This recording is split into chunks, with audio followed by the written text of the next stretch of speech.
Howdy, folks. Monkey Biz here. So, as you can see, yeah, we've made a lot of progress in between my last video where I was taking off paint masks and what is actually a now finished model. Now, the reason why that happened is because in between taking off all the paint masks and then doing all of the paint, I had basically a complete electrical failure. Shorted out the entire control board and literally had to tear this thing down from a fully built, fully painted kit that was basically ready for a little bit of touch-ups, a little bit of painting, and then getting on the decals to, well, separate parts. I had to rewire the entire thing. I had to set up, or I had to bring in like a whole new lighting kit. Just had to redo the whole thing from scratch. And at that point, I was, to be perfectly honest, so sick of working on this that I just decided that I was just going to stop with videos and focus on actually getting the thing done. So let's talk about the kit itself. So first off, the top colors are all going to be Vallejo. The light gray here at the back is Vallejo Deck Tan.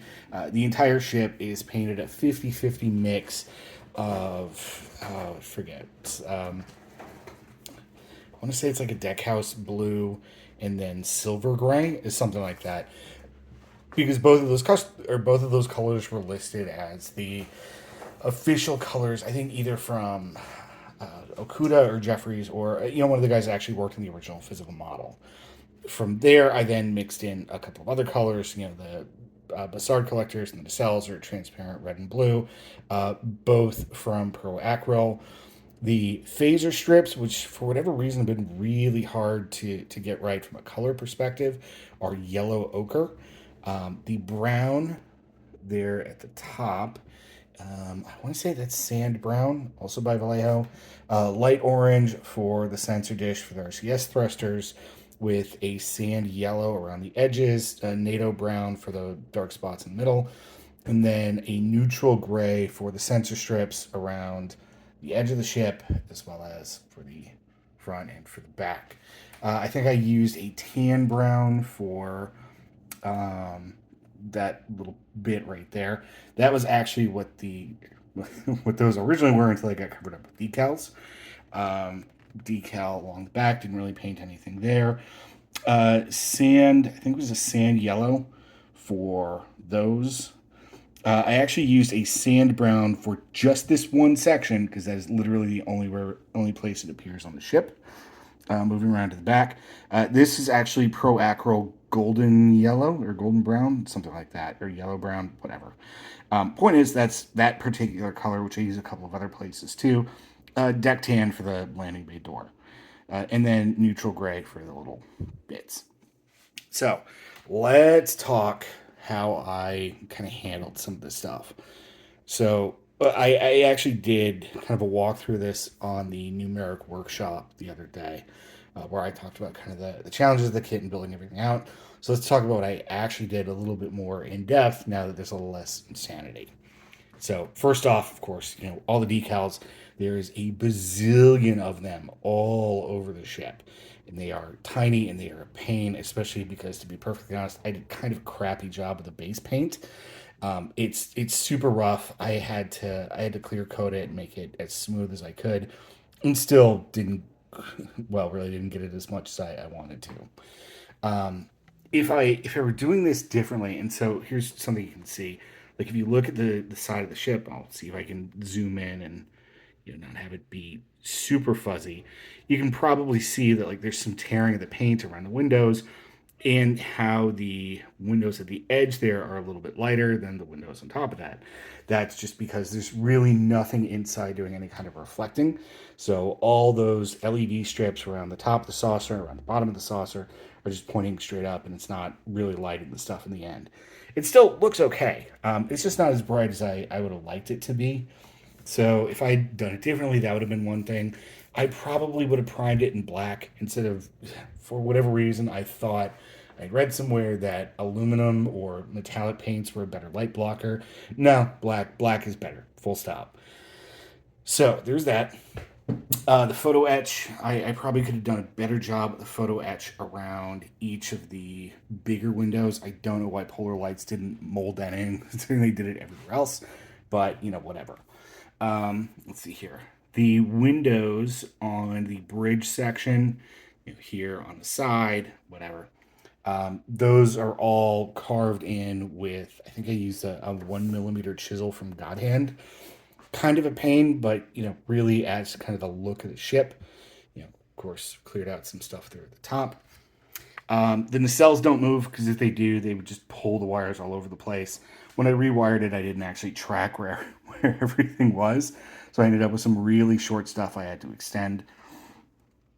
Here at the back, I mean, you can barely see light coming through some of these back windows. I wish I had had a little bit more light up there. Same here for some of the stuff there at the bottom. But other than that, everything else actually turned out really well. I mean, those black windows are a little bit blinky, so I'm assuming that this section right here is Voyager's nightclub. Um, so here's the funny story of what actually prompted the complete electronics teardown. So while I was working on this thing, I noticed that this nacelle and this LED strip had gone from 5 or 6 LEDs to 3. So I figured, you know what, I will crack it open. I will go ahead and make some adjustments, resolder it and figure it out from there. Did that, and it worked for about a half second, and then I smelled ozone, and nothing worked. So I went in, I took a look at everything, I checked all the connections, and couldn't figure out what was going on. So pulled out the board, reached out to Ralph at Tenant Controls, who was nice enough to send me a replacement board. Of course, had to pay for it. It wasn't cheap, but he still sent it. So if you ever need a replacement board for any reason, reach out to Ralph. He's a good guy. He makes a good product.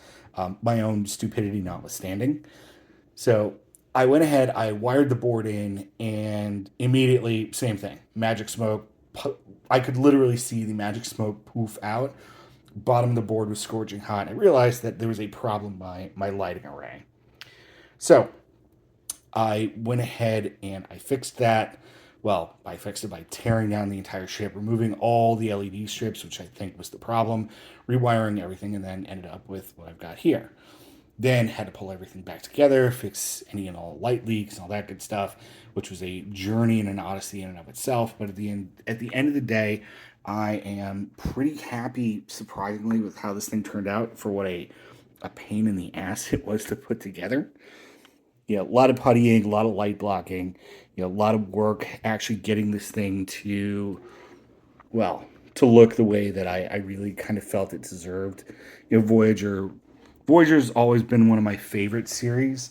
I would say probably third, fourth, which I know doesn't say much, but it's one of those series that I grew up with, and I'm just I really wanted to do right by really wanted to do right by Janeway and the crew and everything like that, and build a ship that I was happy to show off. So here's the ship. Like I said, a lot of decals all over the place, a lot of photo etch, a lot of things I would have done differently if I could. A lot of things, if I ever went back and rebuilt it, I would definitely change. But all things considered, yeah, it could have been a lot worse, and it could have turned out a lot worse than I think it ultimately did. So I hope everybody enjoyed the series. I hope it was educational. And if you have any questions, please feel free to leave them in comments. Happy modeling, everyone.